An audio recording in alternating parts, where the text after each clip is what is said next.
आजकल बड़ा एक ट्रेंड में चल रहा है, ट्विटर पे भी है, फेसबुक पे भी है और मीडिया वाले भी बात करते रहते हैं कि India is going to become a super power, India is going to become the विश्व गुरु, कि इंडिया वापस एक सोने की चिड़िया बनने जा रहा है, विश्व गुरु बनने जा रहा है, इंडिया सुपर पावर बनने जा रहा है। तो क्या ऐसा कुछ होने वाला है क्या? तो मैं बहुत क्लियरली बोल देना चाहता हूँ कि नहीं, ऐसा होने वाला नहीं है। It is not possible that India becomes a super power.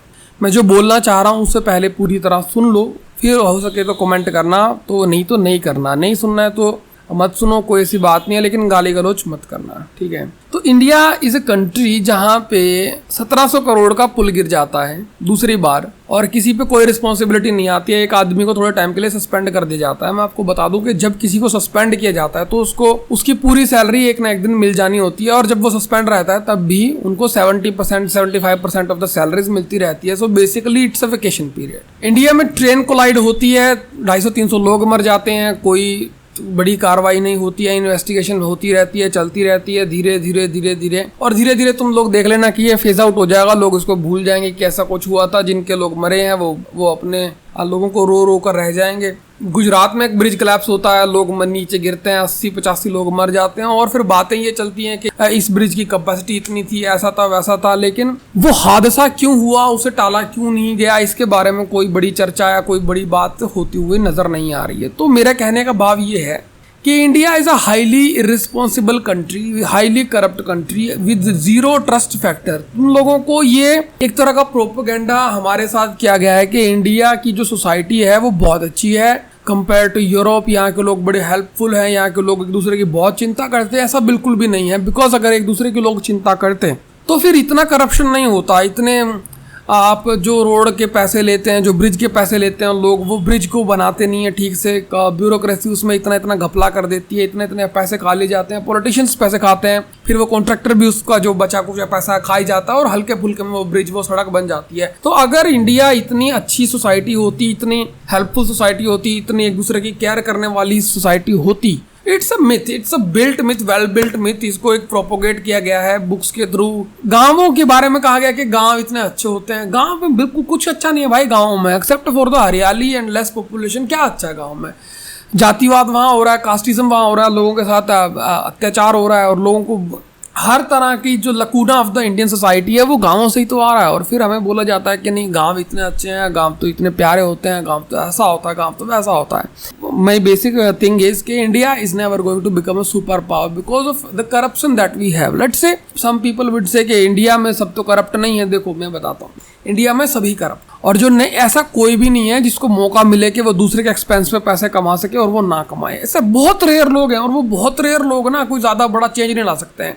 India में एक रोड या ब्रिज बनने का जब कॉन्ट्रैक्ट अलॉट होता है और फिर वो जब बन जाता है, जब उसकी वेरिफिकेशन होती है, जब उसका अप्रूवल होता है, उस पर 20-20 लोगों के साइन होते हैं भाई। वो क्यों है? वो प्रोसीजर किसने बनाया है? इतने लोगों को साइन करने वाला इतना बड़ा लंबा डिफिकल्ट प्रोसीजर किसने बनाया है? इंडिया में ज्यादातर पॉलिसीज ब्यूरोक्रेसी ही डिसाइड करती है। आईएएस ऑफिसर, आईपीएस ऑफिसर, यही लोग बाद में डायरेक्टर्स बन जाते हैं, यही लोग जेडी पेडी सब यही बनते हैं। तो यही लोग बाद में यही लोगों ने सारी सेक्रेटरी वगैरह की पोस्ट सारी इनके पास होती है। गवर्नमेंट कुछ नहीं करे। गवर्नमेंट ठीक है, गवर्नमेंट आएगी, गवर्नमेंट बोलेगी कि जैसे मोदी जी ने बोला कि जेम पोर्टल बनाओ भाई, डिजिटल पोर्टल बनाओ, ताकि लोग गवर्नमेंट के लोग करप्शन ना कर सकें। सीधा गवर्नमेंट एक पोर्टल से बाइंग करे, वहां पे ऑनेस्टी होनी चाहिए, वहां पे लीकेज नहीं होना चाहिए। आप लोगों को पता है कि मोदी जी ने ये आइडिया तो लिया है, अब अप्लाई किसने करना है? ब्यूरोक्रेसी ने करना। और ब्यूरोक्रेसी ने उसके अंदर क्या किया? ब्यूरोक्रेसी ने उसके अंदर इतने लूप होल्स डाल दिए, इतना लूप होल्स डाल दिया। If you go to GeM portal everything is so over priced there. और होता क्या है कि लोग, एक बंदा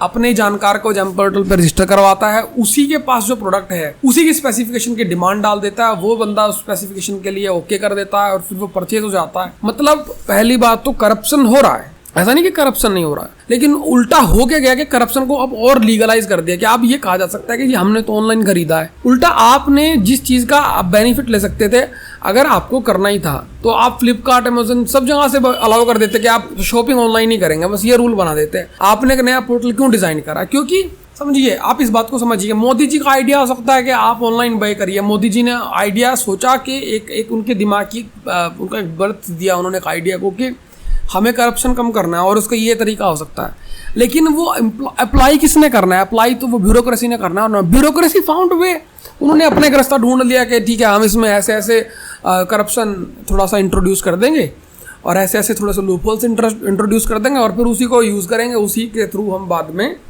करप्शन करते रहेंगे। अब now let's come to the society. India की देखो पॉलिटिक्स, बहुत लोग बोलेंगे कि आप ब्यूरोक्रेसी बोले, पॉलिटिक्स के बारे में नहीं बोले। पॉलिटिक्स से मुझे कोई होप ही नहीं है। और दूसरी बड़ी बात, पॉलिटिक्स इस किसी भी दुनिया में, किसी भी देश में, किसी भी देश की पॉलिटिकल एलिट जो है ऑनेस्ट नहीं होती है, लेकिन वहाँ की सोसाइटीज़ में हाई ट्रस्ट होता है, सोसाइटी मोरल होती है। आप यूरोप को देख लीजिए, आप अमेरिका को देख लीजिए, वहाँ के लोग रूल्स फॉलो करते हैं। इंडिया सोसाइटी, यहाँ ट्रेन के डब्बे, ट्रेन के टॉयलेट में डब्बे को बांध के रखना पड़ता है लोहे की चेन से, ठीक है। लोग सीटों के नट बोल्ट निकाल के ले जाते हैं भाई। घर के अगर सोसाइटी में डस्टबिन सरकार रख देना तो उस डस्टबिन को लोग चोरी कर लेते हैं और उसी डस्टबिन पे पहले ही सरकारी कोई कमेटी 4 गुना रेट पे उसको परचेज करके उस पर करप्शन कर चुकी है। आपका टैक्स का पैसा तो पहले परचेज में गया और उस परचेज का फिर किसी ने उठा के उसको अपने घर पे रख लिया डस्टबिन को, मतलब फ़ायदा कुछ नहीं हुआ, अल्टीमेट लॉस हो गया, है ना। India is a zero moral society, no trust और highly corrupt society and India is never going to be a super power. यार यहाँ लोग, रिसेंटली एक लड़की की मृत्यु हो गई कि क्योंकि वो कहीं खड़ी थी, उसका किसी डब्बे को हाथ लग गया और डब्बे में करंट था, चलो जी मर गई। यार क्या मजाक हो रहा है, ये देश है भाई, ये देश है। और कहीं भी कुछ भी हो जाता है। यूरोप वेस्ट से, अमेरिका से रिसेंटली एक खबर आ रही है कि एक बंदे ने सड़क पे एक नाचते हुए आदमी को शक्कर पंच कर दिया। इस बात के लिए उसको 7 साल की सज़ा हो गई, 7 साल की सज़ा। और इंडिया में एक रेपिस्ट को कोर्ट ये बोल के छोड़ देती है कि every Sinner has a future, ठीक है। अमेरिका में एक औरत अपने बॉयफ्रेंड के साथ लिव इन रिलेशनशिप में थी और वो टीचर थी। उसने अपने बच्चों को, अपने बॉयफ्रेंड का, मतलब स्कूल के बच्चों को अपने बॉयफ्रेंड का सीमन सैंडविच के अंदर डाल के खिला दिया। इस बात का जब खुलासा हुआ, बच्चों को कुछ प्रॉब्लम हुई तो पता चला, टेस्ट हुए, ये बात कोर्ट गई, सामने आया कि टीचर ने ऐसा करा। उसको 40 साल की सज़ा हो गई, 40 साल। इमेजिन दिस, 40 साल की सज़ा क्यों दी गई? ताकि दोबारा कोई ऐसा ना करे। लेकिन अगर यही केस इंडिया में होता, मैं तुमको गारंटी देता हूँ 2 से 3 महीने वो सफ़र करती, छूट जाती या फिर केस लंबा चलता रहता, लेकिन सज़ा वज़ा नहीं होने वाली। दिस इज़ इंडिया यार।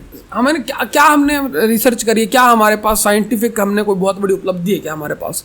हमने कुछ भी नहीं करा है लिटरली। वी आर, और हमें बहुत सारा प्रोपोगंडा ऐसा कि हम ऐसे हैं, हम वैसे हैं, हमारे पास तो सर्जरी थी, हमारे पास तो ऐसा था वैसा था। रहा होगा भाई, मैं तो बोल रहा हूँ तुम्हारे पास पुष्पक विमान भी रहा होगा, लेकिन तुम वो लोग नहीं हो। That India was different. Ancient Indians were different. They were eating meat, they used to do animal sacrifice, they used to slaughter their enemies with utmost purity. Those Indians were different. You're not descendants from them. Your ethics, your physique, your mentality, everything has been corrupted by the British, let's say, and most of it is corrupted in recent past by your own people, your own Bollywood bossadi wale chutiyas. Everything in India is so mediocre and subpar. Look at the Bollywood, the kind of movies they have produced. एक लड़की है, अमीर बाप की बेटी है, वो एक रिक्शा वाले से शादी कर लेगी, प्यार कर लेगी। वो रिक्शा वाला जो गाने गाता है, बीड़ी पीता है, सिगरेट पीता है, शराब पीता है। क्यों भाई? क्यों? They made everything that society had as a stigma look cool. शराब पीना was made cool by Bollywood वालास। इंटरकास्ट मैरिज, अमीर की बेटी गरीब से शादी करेगी। प्यार में झूठ बोलना, स्टॉक करना, मक्कारी, सब चीज़ को जस्टिफाई कर दिया गया भाई।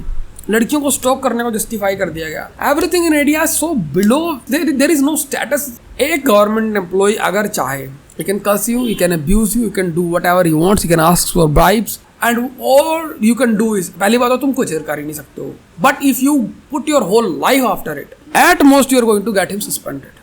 That is the price they have to pay, and it's not a price. It's actually it's actually a reward, because then they get to stay home, get their 70% of the salaries for 3 months, and afterwards, when they come back to the job, they get all their remaining arrears.